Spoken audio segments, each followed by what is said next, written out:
Good morning everyone. দুদিন ধরে কলকাতার ওয়েদারটা সত্যিই খুব ভালো। সকাল সকাল মেঘ করে থাকছে আর দুপুরের দিকে রোজ বৃষ্টি হচ্ছে। গরমটা অনেকটাই কমে গেছে, কি বলো? আর এই রকম বৃষ্টির ওয়েদারে কি খেতে ইচ্ছা হয়? খিচুড়ি। হ্যাঁ, ঠিকই ধরেছ। বাইরে সুন্দর বৃষ্টি, মেঘ করা ওয়েদার, আর সাথে গরম গরম খিচুড়ি। খিচুড়ির জন্য চাল ডাল ধুয়ে সব কিছু প্রিপারেশন আগে থেকে রেডি করে রেখে দিয়েছিলাম। আর তারপরেই প্রেশার কুকারের মধ্যে ডাল দিয়ে সমস্ত মশলা টশলা দিয়ে ভালো করে বেশ খানিকক্ষণ রেখেছিলাম। তারপরে চাল ডাল দিয়ে পরিমাণ মতো জল দিয়ে বসিয়ে দিয়েছিলাম খিচুড়িটা। জলটা প্রত্যেকবারই আমার ভুল হয়ে যায় যে কতটা লাগবে, সেজন্য মাকে ফোন করে জিজ্ঞেস করতেই হয়।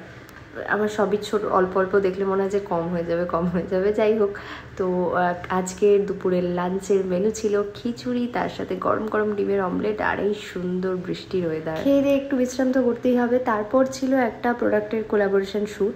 তো দেখো, এই জাম্পস্যুটটা অনেকদিন পর পরলাম। এই রুবির মোড়ের মানে এম বাইপাসের সামনের রাস্তাটা, যেটা একদম অভিষিক্তা বা রুচিরা ফ্ল্যাটগুলোর সামনে, এই রাস্তাটা হাঁটতে ভীষণ ভালো লাগে। সন্ধ্যেবেলায় হাওয়াও দেয় অল্প অল্প, আর অনেক লোক এখানে হাঁটতে আসে, যেহেতু এত বড় রাস্তা। তাই আমিও যাচ্ছি এখন বেশ কিছুদিন ধরে।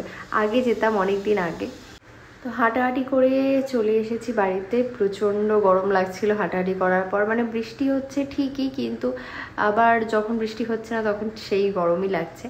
তো এবার ডিনারের বন্দোবস্ত করার পালা।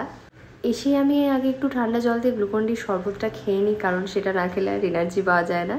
আর ডিনারে দেখো ফিক্সডই থাকে মোটামুটি প্রায় রোজই। এখানে দেখো আমি ব্রাউন ব্রেড নিয়ে নিয়েছিলাম, যেহেতু সাইজগুলো ছোটো ছোটো তাই 3টে। আর এটা একটু স্যান্ডউইচ গ্রিল মেশিনের মধ্যে গ্রিল করে নিলাম।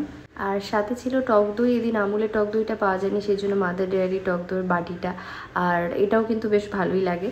সাথে নিয়ে নিয়েছিলাম একটু ছোট ছোট করে কেটে শসা, স্যালাডের মতো। ওপর দিয়ে একটু বিট লবণ বা গোলমরিচ ছড়িয়ে নিয়েছিলাম। আর সাথে একটুখানি বিটরুট নিয়েছিলাম, সেটার ওপর দিয়ে গোলমরিচ বা বিট লবণ ছড়ানো। আর এই ব্রাউন ব্রেড, এটাই হলো আমার ডিনার।